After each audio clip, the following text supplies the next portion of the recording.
V dňoch 20. a 21. mája 2024 sa uskutočnilo celoslovenské kolo biblickej olympiády.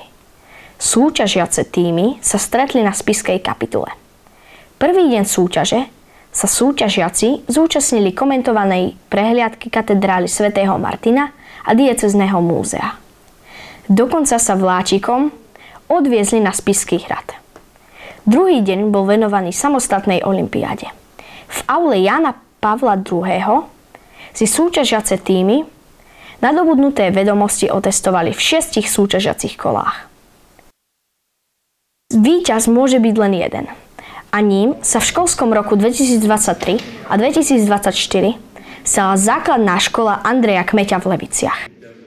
Tak biblická olympiáda bola pre mňa náročná hlavne z toho časového hľadiska, pretože bolo treba pripraviť deťom rôzne úlohy, rôzne typy úloh, aby to bolo pre nich také kreatívne a zaujímavé, aby teda sa do toho pustili s takou vervou, aby to nebola tá príprava pre nich nudná. No a vlastne na každé to kolo, nové kolo, na ktoré sme išli, tak som sa snažila pripraviť. Témou tohtoročnej biblickej olympiády bola téma vytrvalosť vo viere, ktorá sa vlastne tiahla cez knihu Genesis, knihu proroka Daniela, Evanjelium podľa Jána a Žalm 27. Vlastne z týchto 4 kníh, ktoré som vymenovala, boli úlohy na jednotlivých kolách olympiády. No, biblickú scénku, ktorá bola teda súčasťou už krajského a potom aj celoslovenského kola, tak tá bola práve z knihy proroka Daniela. Viac menej si to vybrali deti, ja som im len teda ponúkla nejaké typy scénok z rôznych kníh a oni si vlastne vybrali práve túto scénu z knihy proroka Daniela. Tak prvá etapa je vlastne výber súťažiacich, čiže prebehlo triedne kolo. Z toho októbra do toho decembra dá sa povedať, pretože žiaci, každý, kto chcel, mohol sa zapojiť. Na nástenke v triedách rozpis a potom vždy na konci týždňa každý piatok dostali ALF test, ktorý vlastne mali vypracovať. My sme boli vybratí na biblickú olympiádu školským kolom. Sestrička pre nás robila ALF testy a my sme si mali čítať tie témy, ktoré boli na biblickú olympiádu. Príprava na olympiádu nám trvala približne 6 mesiacov. Téma olympiády bola dôvera v nebezpečenstve a knihy boli Genesis, Evanjelium podľa Jána, Daniel a Žalm 27.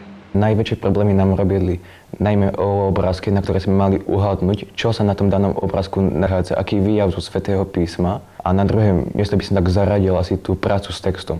Potom po diecéznom kole sme sa ešte mali mesiac na prípravu na celoslovenské kolo. Práve po skúsenosti toho celonárodného kola a teda tých typov úloh, ktoré som tam mala možnosť vidieť a počuť a zažiť, tak v tej príprave by bolo dobre práve zamerať sa napríklad viac na posolstvo biblického textu. Keby bolo to miesto vyššie, tak by sme sa tešili, pravda, že by sme sa tešili, ale tešíme sa aj tak, pretože na to pozeráme z pohľadu, že byť štvrtý najlepší na Slovensku je super. Blahoželáme a ďakujeme za reprezentáciu našej školy.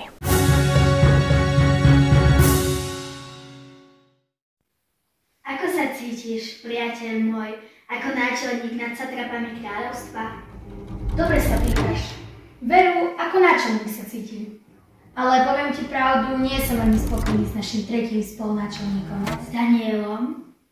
S Danielom, čo skoro bude iste prvým z nás. Kráľ stále spomína, akého má Daniel vynikajúceho ducha, ako nás všetkých prevyšľuje. Dokonca som počul, že ho zamýšľa postaviť na celé kráľovstvo.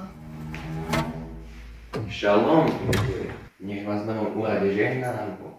Nech žije kráľ. Sláva Dáriovi.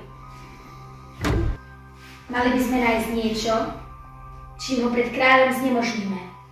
Lenže ako poznám Daniela, nejakú chybu nenájdeme. Je verný. Nejakej viny ani zádrabky, čo sa týka kráľovstva, na ňom nie. Máš ty pravdu.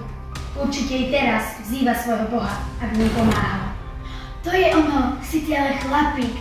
Zádrabku na Danielovi nájdeme jedine a len pre zákony jeho Boha. Daniel svojho Boha nezradí. Amen.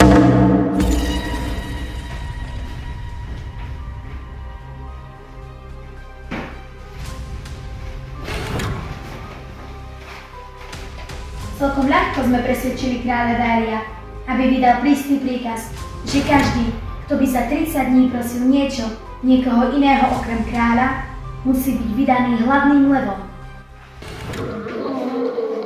To bol dobrý nápad. Pán je môj svet a moja spása. Koho sa mám báť? Pán je ochranca môjho života. Pred kým sa mám strachom? Nehovoril som, a je to tu. Daniel vzýva svojho Boha, ako to robieval aj predtým. Prosí svojho Boha napriek Dáriovmu zákazu. Kráľovské levy budú mať hostinu. Čuj, Pane, hlas môjho volania.